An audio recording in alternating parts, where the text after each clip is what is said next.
उत्तर प्रदेश के गोरखपुर जिले में एक ऐसा गांव भी है जहां 70 साल का बूढ़ा हो या 19 साल का किशोर या फिर पर्दानशी महिलाएं, सभी पहली बार अपने गांव की सरकार बनाएंगे इस बार। नमस्कार, मैं हूं अरविंद श्रीवास्तव। जी हां, हम बात कर रहे हैं गोरखपुर के पिपराइच विकासखंड क्षेत्र के राजस्व वनटांगिया गांव की। पहली बार राजस्व वनटांगिया गांव 17 अक्टूबर 2017 को वजूद में आया। भाजपा की सरकार आई और मुख्यमंत्री योगी आदित्यनाथ ने शपथ लिया और सीएम बनने के पहले ही माह में गोरखपुर आते ही अपने वचन को पूरा किया। इस समय पूरे प्रदेश में त्रिस्तरीय पंचायती चुनाव का दौर चल रहा है और राजस्व वनटांगिया गांव का भी माहौल बेहद रोचक है। आइए चलते हैं वनटांगिया गांव। सन 1928 से वन मानव का जीवन व्यतीत करने वाले वनटांगिया मजदूर इस बार के त्रिस्तरीय पंचायत चुनाव में पहली बार अपनी गंवई सरकार चुनेंगे। योगी सरकार ने वनटांगिया जंगल के भूगोल को बदलते हुए 17 अक्टूबर 2017 को सीएम बनने के बाद वनटांगिया बस्ती को राजस्व ग्राम का दर्जा दिया।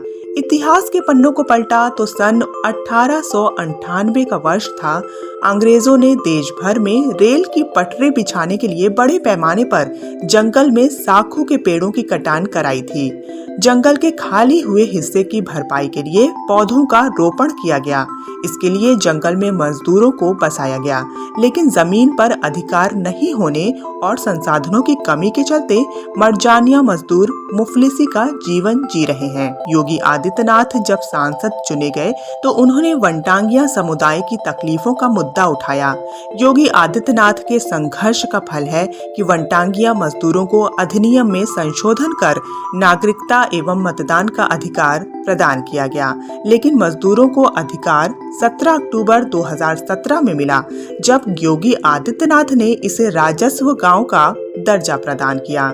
कुछ प्रत्याशियों ने मीडिया कर्मी से बात करते हुए कहा कि मुख्यमंत्री जी की कृपा से वनटांगिया में पानी, बिजली, सड़क, आवास, स्कूल, शौचालय, राशन की दुकान सहित सभी बुनियादी सुविधाएं मुहैया कराया है। 2007 से लगातार यहाँ कार्यरत विकास हो रहा है।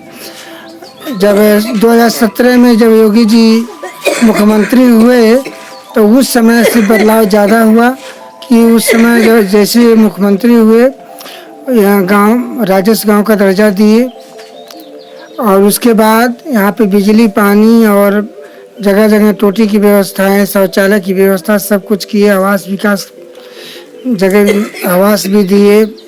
ज़मीन का भी समस्या दूर है हमारा राज्य के द्वारा।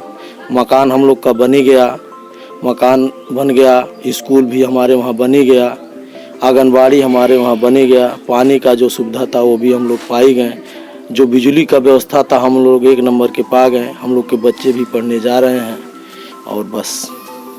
अधिकारों के तहत जंगल रामगढ़ उर्फ बस्ती आजाद नगर सरकारी नर्सरी को ग्राम सभा केंद्र रामगढ़ में शामिल कर दिया गया।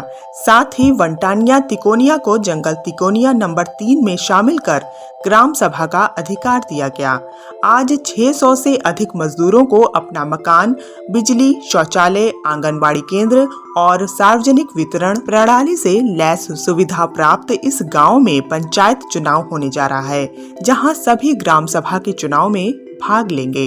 वनटांगिया राजस्व गांव को दर्जा मिलने के बाद पहली बार चुनाव में हिस्सा ले रहे प्रत्याशियों ने कहा कि अब हमारा फर्ज बनता है कि जो भी विकास कार्य अधूरे पड़े हैं उन्हें पूरा किया जाएगा। मैं चुनाव जीतूंगी तो नाली बनवाना है, सड़क थोड़े ही दूर हुआ है, अभी पूरा मतलब गांव सड़क बाकी है, वो बनवाऊंगी। स्वास्थ्य केंद्र नहीं है इस गांव में। और देखिए जमीन भी कुछ लोगों का मिल गया, कुछ लोगों का भी बाकी है जमीन, सबको दिलवाएंगे आप? हाँ। हमारे गांव में बहुत कार्य ऐसी हैं कि जो उनको विकास कराना है। नाली अभी नहीं है, बिजली लाइन तो सब मिला ही है, लेकिन खरंजा लगवाना है। राशन कार्ड भी कितने लोगों को बाकी है, वो भी मिलेगा। और पट्टा बहुत लोगों का छूटा है, वो भी मिलेगा। और हमारे गांव में जगह जगह नाली और पानी की व्यवस्था भी बहुत कम है। और योगी जी से यही मेरा निवेदन है कि हम लोग प्रधान पद का जब हम लोग पा जाएंगे तो बहुत से कार्य करने की गांव में विकास करवाएंगे। गोरखपुर से ओम प्रकाश की रिपोर्ट। दोस्तों, वनटांगिया गांव का कायापलट तो पहले ही मुख्यमंत्री द्वारा किया जा चुका है। अब देखने वाली बात होगी कि गंवई सरकार का प्रतिनिधि कौन बनता है और वह किस हद तक योगी आदित्यनाथ के सपनों को पूरा करने में कामयाब होता है।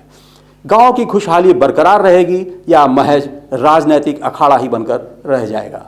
तो अब हमारा आज का सफर यहीं समाप्त होता है। हमें दीजिए इजाजत, फिर मिलेंगे किसी नए मुद्दे के साथ। नमस्कार।